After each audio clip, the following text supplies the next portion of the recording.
All right. Now, maybe we'll come back to you later on, but let's get into the meat of the matter here. A lot of people criticize self-help books, motivational books, inspirational books, and so on. I hear that a lot. Some people say those books are just about pop psychology. So how would you respond to that? What's your take on that? I think first and foremost, that is indeed an unfair criticism. And people who do that are not, in my view, as sincere as they ought to be. Like it or not, we are all products of motivational education. That's what our parents taught us. Sometimes when I work in organizations, they ask me, come and talk to our people about performance. I say to them, when I finish, all I'm simply telling them is what your mother told you at age 9, to be much more dedicated and hardworking. So in a sense, we are all motivational creatures. We came out of motivation. And motivation is what drives us. And so motivation is indeed part of education and part of learning. So those who criticize self-help books are not sincere. They are, in a way, biting the fingers that fed them. Who are the biggest names in this self-help publishing? Yes. It's such a difficult question to answer. Such a difficult question to answer because you want to look at various generations. You want to look at the past century, the century before this, the likes of Samuel Smiles, Orison Swett Marden. I mean, this name may sound very, very strange to a lot of people. Orison Swett Marden, for example, started Success Magazine. Success Magazine is still being published in America till today, well over 100 years, capturing the thoughts and ideas of some of these great men we've come to admire, the steamrollers or the Carnegies of this world, you name them, capturing and distilling their stories. So let's look at some names, at least some names that we probably are conversant with and their titles. One quick one, one very popular one would be the book Think and Grow Rich by Napoleon Hill. Who could forget Napoleon Hill? Now, an amazing masterpiece, a book for all times. 17 principles distilled from interviewing 500 high-achieving, super-performing people of his time. And long after his death, Think and Grow Rich continues to outperform in terms of sales, in terms of readership, a lot of books. So Napoleon Hill will be perhaps one of my favorite, and I think everyone, I'm sure you as well, would want to point to that. Many of them. I mean, many of those guys. Okay, I'm going to ask you now to introduce to viewers 5 inspirational or self-help books that you will highly recommend. Life-changing self-help books. Self-help books. Well, again, I'll go back to Think and Grow Rich by Napoleon Hill. Very functional, very workmanlike, and that's why I wonder the criticism you talked about. Very workmanlike, fact-based. It's clear because success has a trajectory. Success leaves clues. That's what Napoleon Hill did with that book. So Think and Grow Rich will be one. The second book I would recommend, not particularly a book, but of course, essentially it's a book. It's a booklet by a man named E.W. Kenyon. And it's titled Signposts on the Road to Success. Signposts on the Road to Success. It's very inspirational.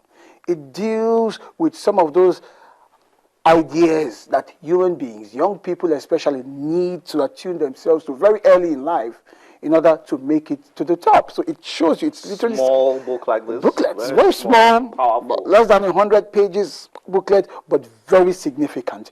It's more like a miracle pill, more or less. But let me not fall into the hands of those criticizing self-help books. But it's clear, it's lucid, it's workmanlike as well, but also it's inspiring.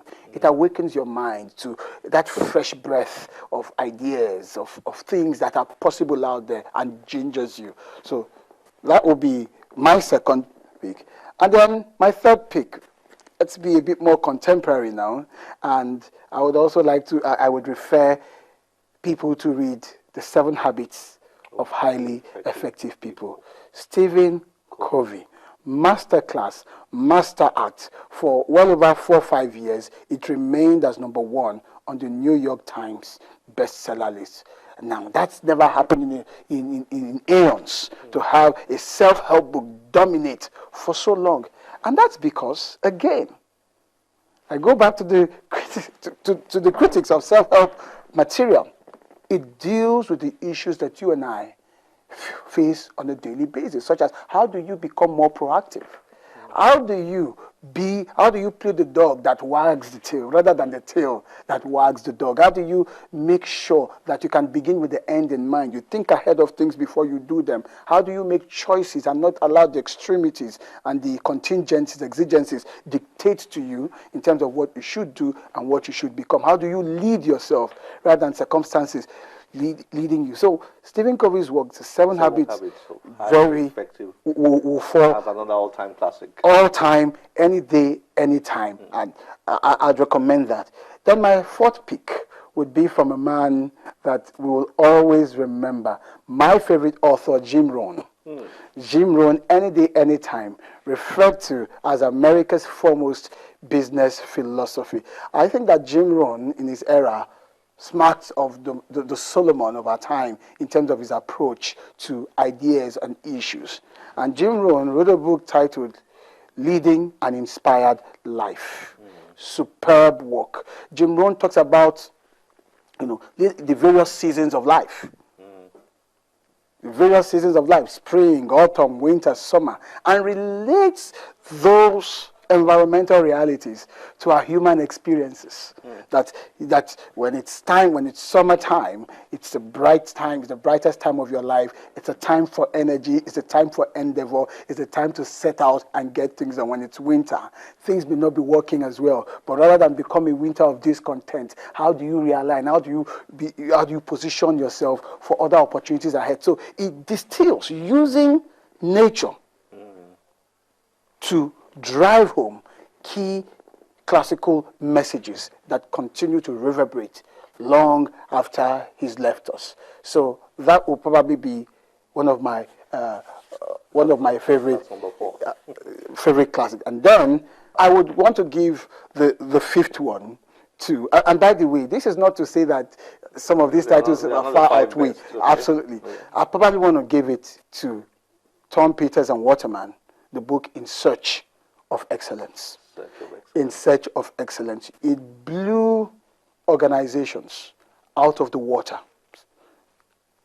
All throughout the 80s into the 90s. Until today, Tom Peters is still talking about In Search of Excellence. In fact, this day he says we are still in search of excellence.